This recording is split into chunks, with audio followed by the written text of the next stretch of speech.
In sports, they call it matching your own personal best. It's when you set a standard of expectation, then you must exceed that very standard that you set. All champions know this well.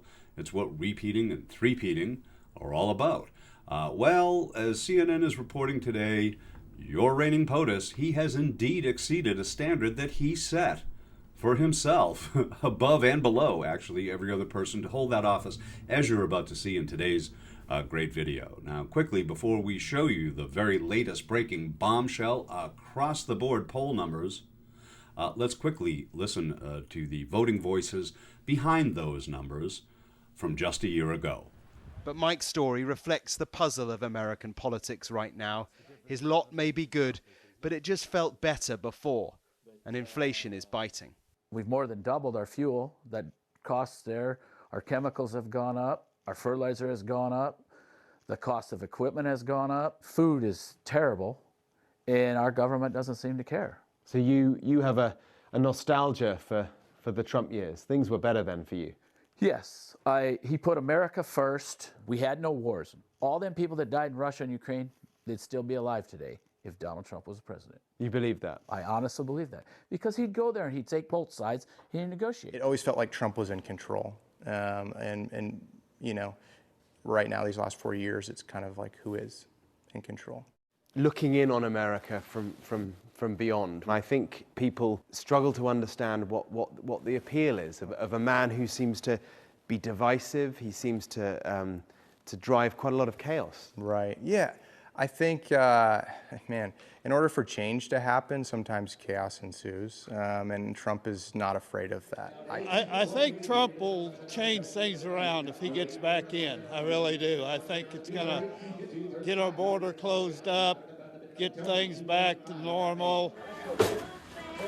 We live here in the middle of the United States. I think that people on both the east and west coast where there's high populations, I think they probably forget where their food comes from. And what do you think about the two people that appear to be the front runners to be president? Yeah, you'd think we could find better nominees than that, wouldn't you? I don't know why the Democrats and Republicans can't come up with younger candidates or candidates that don't have any baggage, it appears, because both of them have baggage. The Biden side obviously has baggage, and Donald Trump seems to be in and out of court, and there's issues there, but we're going to vote with who our nominees are. And for you, that means Trump's the man? Absolutely. Absolutely. I'll vote for Donald Trump again. So those voters, they were speaking just about a year ago. Now, even a month ago, some people actually, were still polling their approval for Donald Trump. But now, throw in chaos, divisiveness, and Elroy Musk, and the tale of the tape reads quite differently 1 month later, as CNN reported just earlier today. They're very different. They're very different. I mean, look, here's the bottom line. Wow. Trump's net job approval rating. Look, in January 2025, he was on the positive side of the ledger. He was at plus 7 points. Look now, he has come back down. He is underwater, right? He's doing a little bit of the breaststroke, maybe doing a little bit of the butterfly. He's at minus 2 points. And it's not just in one poll. It's multiple. CNN, Fox, Ipsos, NBC, and Quinnipiac University, 999, the American folks are saying, oy vey, ay caramba. Okay, well, that was a lot of different languages. Thank you, Yiddish and all. How unusual is it for a president at this point to have a net negative? Let's go back in the annals of history. I love going to the history books. I did quite well on my SAT 2 in U.S. history. Presidents with negative net approval ratings at this point of term since 1937, going back to the second term of Franklin Delano Roosevelt.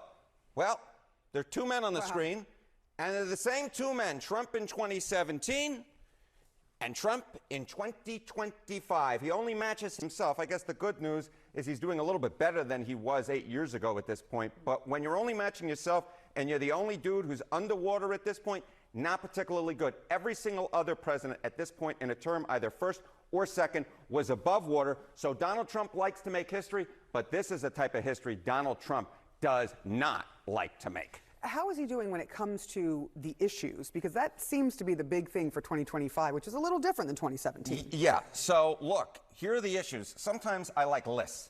You know, I like lists. I like lists for writing out my groceries. Basically, it's a two-line list. It's like cream soda and popcorn. But on this particular one, Trump's net approval rating on major issues, positive. Immigration, how about negative? The economy, federal budget, foreign policy, health care, tariffs, underwater on all of these issues, and that is what is dragging Donald Trump down. People came in with good expectations for Trump, better than for the first term. Yes, he's doing slightly better than he was during the first term at this point, but compared to everybody else, he's doing far worse. And the reason he's doing far worse is Donald Trump is not meeting the voters' expectations on the issues that matter to them, especially, of course, there you go. This is the reason why a lot of people say they voted for him and why he's in office right now. So that's a big deal. The whole kit and caboodle, and he is failing them in the voters' minds. And so you don't have to go shopping for cream soda. Perfect. You are welcome. Thank you. Harry Enton, it is always a pleasure. Now, So apologies for the little audio issue on that clip, but the numbers obviously speak loud and clear. Americans are waking up to the idea that they have been sold out on both principle and policy, and now as the Italians found themselves under fascist rule thanks to Il Duce, so we might find ourselves in a similar position thanks to Il Duce.